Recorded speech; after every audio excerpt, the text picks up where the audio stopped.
Hello guys once again, and today we're going to continue the point of radars that we were talking about in the weekend. As I said on the video, it's a very complex subject, so I mean there's a lot to talk about. So if I made a video only on the basics of the radar and everything, I mean if I made a video on everything radar wise, in one video the video would be 40 minutes. So I'm trying to divide a little bit. I had one video talking about the missiles and how to use the missiles. Now I did a one on the basic operation of radars, and now I'm going to make a video on some specifics of some radars, and I'm going to make another one probably showing some tactics that I use using the radar. So yeah. So if you like this video, subscribe and let's get into it. So the first thing, as you see, we have the radar, the B scope, and here we have the range of 90 kilometers of the MiG-23's radar. You can do this in any radar. This example that I'm going to tell you, that shows this little box, the green box. It's basically the tracking part of the radar. Some radars have two of them, so I'm going to show it to you, the MiG-19 later. The F3D that I showed in the last video also have this. It kinda has two radars, so one is for tracking and one for searching. But the MiG-23, for example, and most of the radars, you have one radar for searching and tracking. So the range of the searching is the 90 kilometers that you have there, or 30 or 60, for example. So it's the max range that you can get at detection.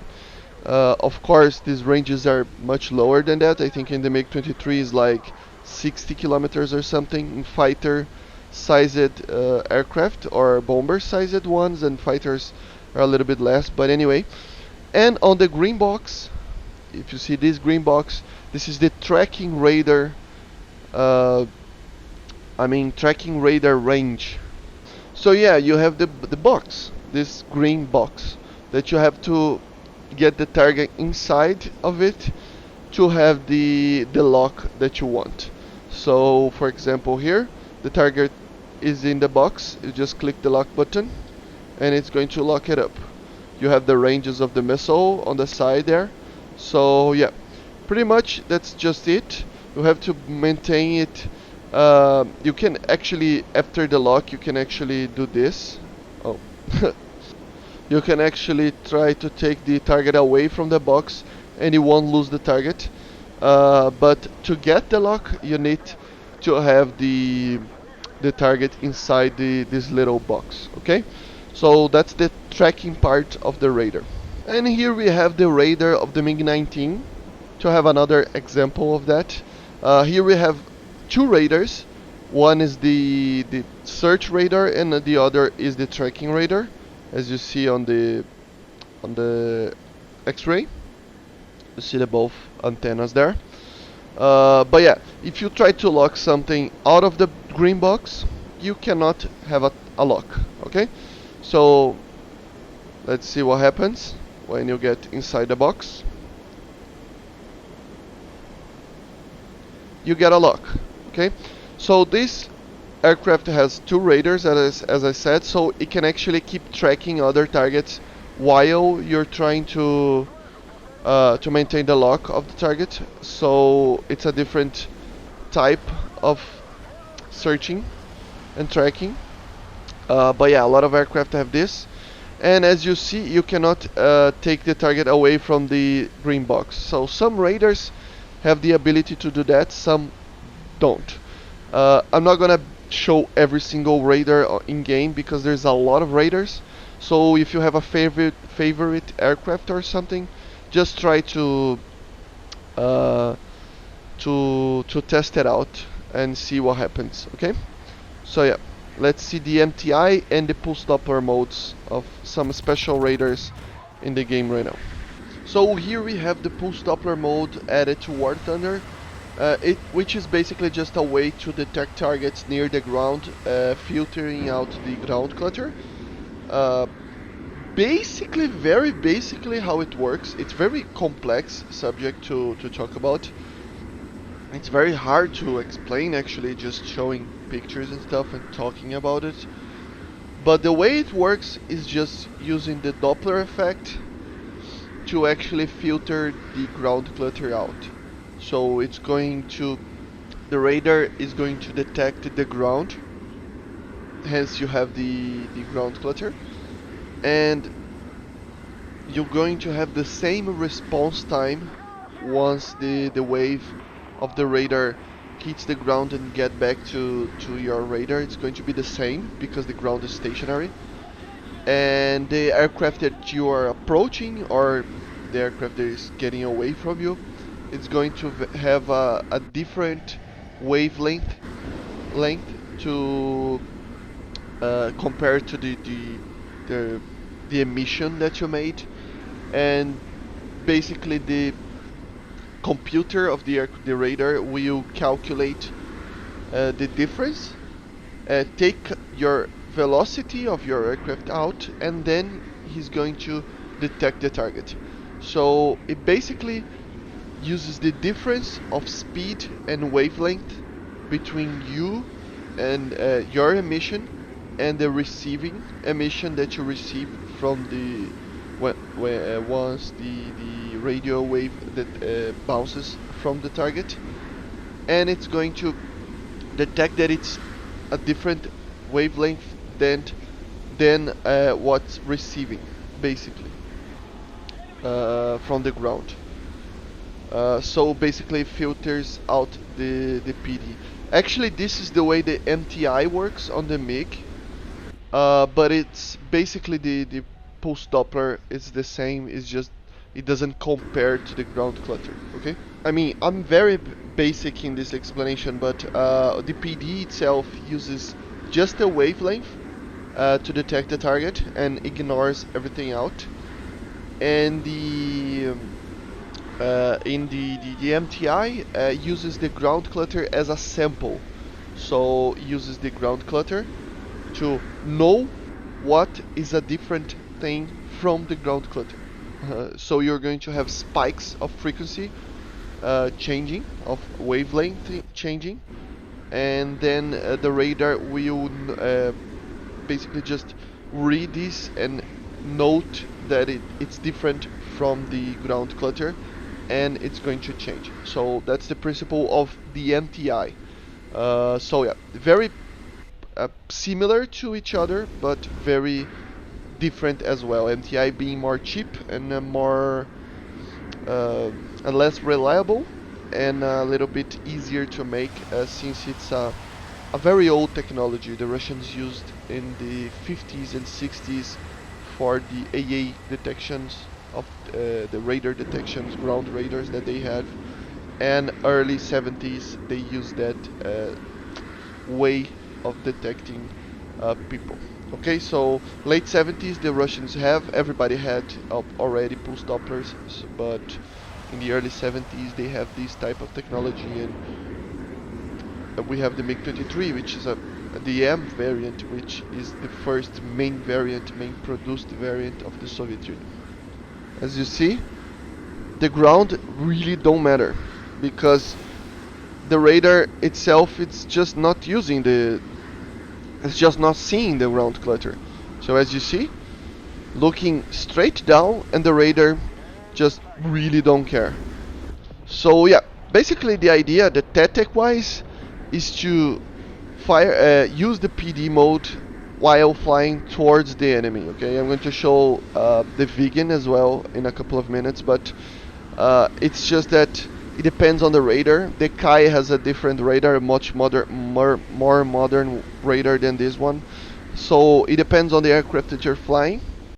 And some radars, as you see, like the vegan one, you just have the PD on basically just flying when you spawn, you just have the already have the PD selected. These modern aircraft already, I mean, the more modern the aircraft are, the more PD sensitivity they have and stuff. So as you see, the vegan is a lot easier to lock a target and to follow the target. It's a much better radar. The Kai also has a very good radar. So yeah, basically it depends on the radar that you're using, but you have to test it out. You just have to test it out. As you see, the target is basically standing still, and I still have a lock. So it depends very much on the radar, okay? You still have the normal mode, but in this type of more modern radar, I just advise you to use the PD at all times, especially the PD right now. It doesn't make a difference on chaff, so if you use the PD to launch the missile, you are going to be basically invulnerable to countermeasures. Okay, so yeah, as you see, very good radar the vegan has. I need to make a video on this. Make sure to subscribe to see more. And for last but not least, the most complex radar to use in War Thunder. And here, guys, we have the MiG-23. I'm going to show a kind of a graphic here, but you have 4 modes. 2 high altitude ones and 2 low altitude ones. When you switch from altitude, high altitude to low altitude, or low altitude to high altitude, you don't have to do anything. You basically will just change the radar by itself, just climbing or descending from 2000 meters basically. As you see, it's going to change on the radar itself from MTI to search PD, as you're going to see. Yeah, LD, I mean, look down. So yeah, but basically you have 2 high altitude modes and 2 low altitude modes. This is automatically changed, as I said, but when you are in low altitude or in high altitude, you have each one of them have 2 modes that you actually can switch between them, depending on the situation that you are and what you want to do with the radar. So both high altitude and low altitude have the normal search mode, but there is a difference. The low altitude mode, you have less sensibility to ground clutter, so basically, which means that the MiG-23 using the normal search mode at low altitude, it's probably one of the best radars in game when using the search mode. The other radars have the proper pulse Doppler, which is better than the normal search mode, but you're going to have the least amount of ground clutter using this radar, this mode in this radar. Okay, the problem with it is that you don't have more than 30 kilometers of detection range. You cannot change it to the 60 or 90 kilometers, but still very good to see. You can actually lock the target and fire. So as you see, a lot of ground clutter, but very usable. Okay. You can also change this the pattern for 13 degrees vertically or 9. But yeah, any mode, normal search mode of the 23 will have this. And on the low altitude mode as well, you have, besides the search mode, if you click the change type mode, you're going to have the MTI, which is basically an early version of pulse Doppler. It's only usable at low altitudes. But as you see, a very usable mode. I mean, still very good to use. It's still a little bit better than the pulse Doppler on the F4K, but it's not as good as the Vegan and the Kai. But very good mode to use. I still advise to use this mode when flying low, especially while flying towards the target, just because the chaff doesn't work against a pulse Doppler and the MTI. So yeah, but when you try to fly high, it's going to change automatically to the high altitude mode, And at high altitude, we don't have the pulse Doppler equivalent. We don't have the MTI.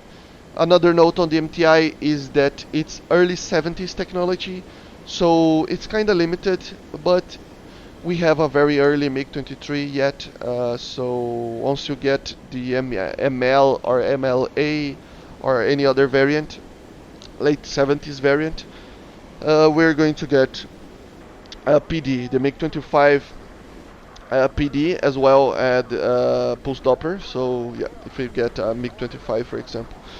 But yeah, at high altitudes, it changes automatically to these modes. Look at this on the arrow, the normal search mode and the search mode look down. So basically you're tilting the antenna downwards. You take off the sensibility thing of the low altitude mode. So this is the full ground clutter that you have. But it has a more capable radar to look down than the MiG-21 for example. But it's still not as good as the pulse Doppler mode that we have in other radars, as I'm going to show to you guys. You have to be kind of close to actually detect a target. As you see, 7 kilometers and nothing. It's just basically just a normal search mode, but with the antenna looking down. So yeah, no detection, especially with these mountains. I went into downwards and the low altitude mode, so I'm going to climb a little bit again. But yeah, looking down like this, very hard to get a lock. So it is capable to get locks very easily if the target is flying a little bit higher than this Sabre. If it's flying like 2,000 meters, you can actually get a lot of good locks. But as you see, still a look down radar, not as capable as other ones. As I said, it's a very early look down radar, but still very good radar. Okay. So yeah, and this was the look down mode of the search mode of the high altitude mode of the MiG-23, which also has the 13 and 9 degrees of setting, and it has the 90 kilometer range, as you see. Okay, and the normal search mode is going to take the antenna just to the neutral position. You also have the 9 and 13 degrees of detection zone, and you have this 30 and 60 and 90 kilometers of range. So very capable radar, supposed to detect a fighter size target to basically 60 kilometers, 40 kilometers, something like that. But it depends on the target itself. Small targets like the Sabre, for example, really hard to detect, but larger targets like the Phantom, you're going to detect from far away, like 30 kilometers. It depends on the altitude as well, because as you can see a little bit of ground clutter on the radar. And we have the just to show to you guys, the IRST, which is an infrared search and track sensor. Basically, it has two modes. Then basically dogfight mode that I use a lot, and you have the normal search mode. So it's going to detect basically just infrared signals. It's located underneath the aircraft, so it doesn't have the greatest detection parameters of anything. But yeah, as you see, you can actually lock. As you're not emitting anything, you can actually lock the target and use to slave the missiles without telling the enemy's RWR that you are there. So yeah, very good sensor to use. I use this a lot, especially with the R23Ts, but now with the R60Ms. This thing can actually, look at this. Let's see, it's a Sabre, doesn't have afterburner or anything. I'm going to warm it up, the missile.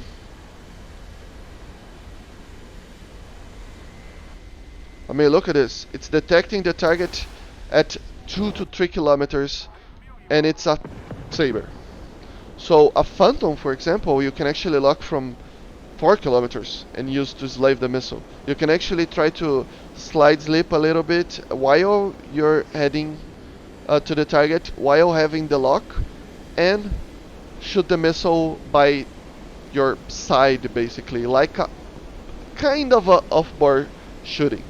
This is, you know what I mean for that, because I mean in the future we're going to have the MiG-29 with off-bar shooting, with the helmet mounted thing. I think some of the MiG-23s also had that.